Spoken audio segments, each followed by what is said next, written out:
Hey guys, Mike here from 3 Mississippi. Appreciate you guys stopping by today. We're going to make some progress on the chicken coop. We're going to make some progress on the chicken coop and take a look at where we're at and what we have left to do.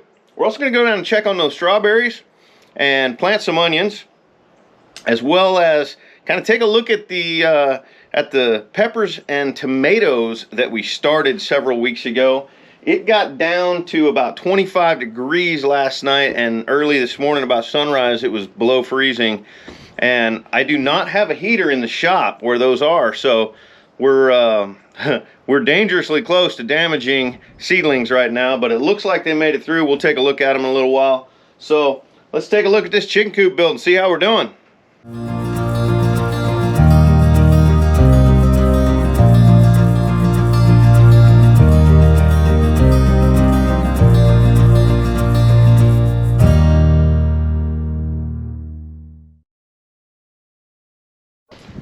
I know we spent a few dollars on this chicken coop, guys, and you know, keep in mind it's a long-term investment. We've had laying hens for many years, and at this new property it was important that we get to the point where we have not only laying hens but Muscovy ducks for meat, and get that up and running as soon as possible. So this is a long-term investment, and but I'll say, with the current price of eggs right now, I imagine we're going to get our return on investment in probably about 3 weeks. So, all jokes aside, guys, I like eggs. Do me a favor, leave a comment below and tell me, what is your favorite way to prepare eggs? How do you like your eggs prepared? If you could go order eggs right now from Chef Gordon Ramsay, what kind of eggs would you order? I'm curious.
Take a look down here. Frankie and Morgan put their initials and handprints into the concrete. We finally finished pouring the rest of that concrete, and I'm not too worried about the fact that it went in separate batches of crete, because again, you know, this is a chicken coop, and that concrete slab is really only there to prevent a predator from digging underneath the gates. And we're going to be putting welded wire mesh with 1.5-inch squares across the bottom section there. That's hopefully going to keep the aggressive predators like coyotes and such out. It's not going to keep the climbers out, we know that. We're going to go with chicken wire for about 48 inches on top of that. And you know, those of y'all that are wondering what we're going to put across the very top of this to keep flying predators out, the current game plan is not. So we are going to be free ranging our chickens, and you know, outside of this run all day, every day, with some exceptions. And flying predators is something that, you know, is a reality, and we're just going to have to wish for the best on. We do not intend on keeping these chickens in this run protected from, you know, everything out there all the time. And when we need to keep them locked up, they will go into the coop at night, and the coop will be closed and locked. The idea is that hopefully we're keeping raccoons, possums, and other predators out of the coop while they're sleeping. But during the daytime, these are free-range chickens, and we're going to see how that goes. Ooh, come on. It's cold. It's definitely cold this morning, but we'll let this Ranger warm up for just a second here. We're gonna run on down and look at the strawberries and get some onions planted.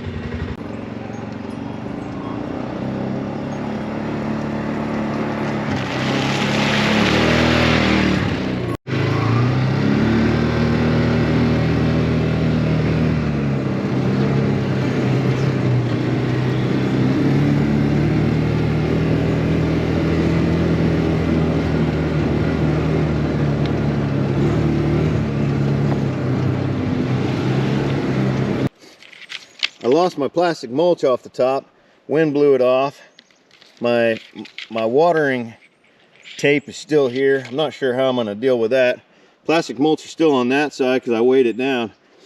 But this side it's gone, and I'm gonna leave it like that. I'll dress it up a little bit though.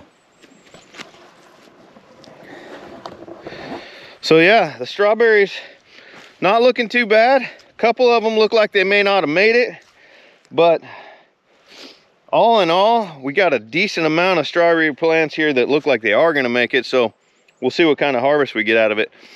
I want to take a look at this low spot over here I'm a little concerned about.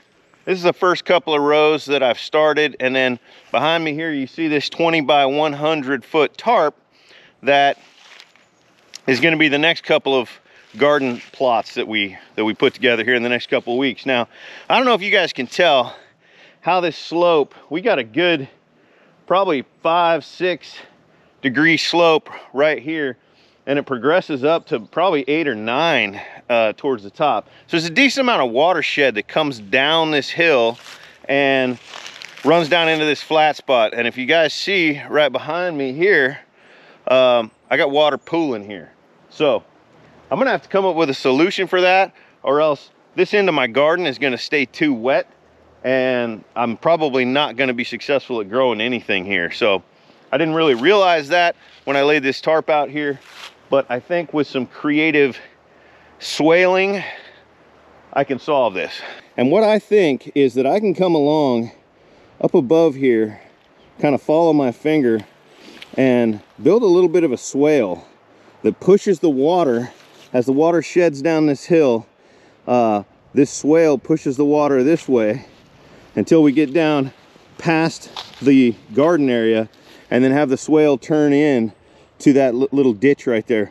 Right now that ditch is collecting its water from here. It's running this way down at the bottom. But if I can pull that ditch up to here and run a swale above my garden, I think I can keep the majority of the water anyway running that way, and hopefully keep the low end of my garden from flooding. we'll see. It's going to affect probably 20% of what I had allocated to garden there. And I think I can solve it. If I can't solve it, by doing that, I probably won't spend any more effort trying to solve it. I'll abandon that little section as garden. I've got this whole flat area back here behind me that's another, another good solid ½ acre back here that's pretty flat that I eventually intend on expanding the garden into. So not too overly concerned about it. So for these onions down here, guys, I'm actually just taking my knife and popping a hole in the plastic, and I'm going about, I don't know, 6-inch spacing on these, and probably, you know, 8 inches this way. But then I'll just take my onion starch here that I got from Dixondale. I pop a finger in, pop those in. You don't want them to be too deep, and then I kind of push the dirt around them like that. Not really. Pop a finger in, pop the onion starch in, push the dirt around them like that. Nothing to it. And we got a lot of these things to plant. A lot.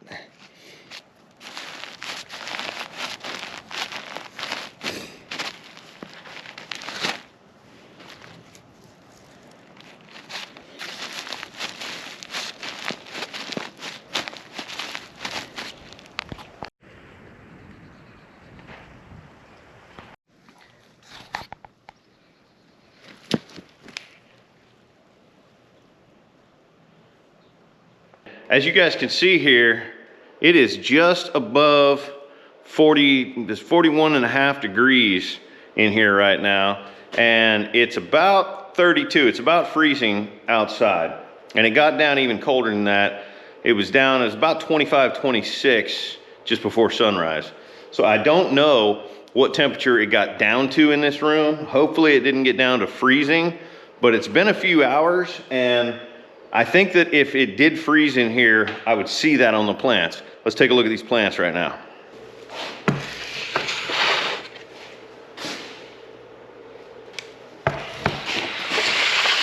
All right, so these tomatoes, a little bit droopy here. Not exactly happy, but, and like these peppers right here, see kind of how droopy that pepper is? That pepper's a little mad. Not all of them are that way. Not all of them are that way. Some of them are getting a little droopy, and that's not dry, and it's not too wet. That right there is purely temperature induced. But I think they're gonna make it. Well, thanks for hanging out, guys, at 3 Mississippi. The girls are not with me today. It was a solo show. But those of y'all that are still here, I really appreciate it. Don't forget to like, subscribe, and click the bell so you get the notifications. Don't forget to turn on all notifications, or else you won't get all notifications.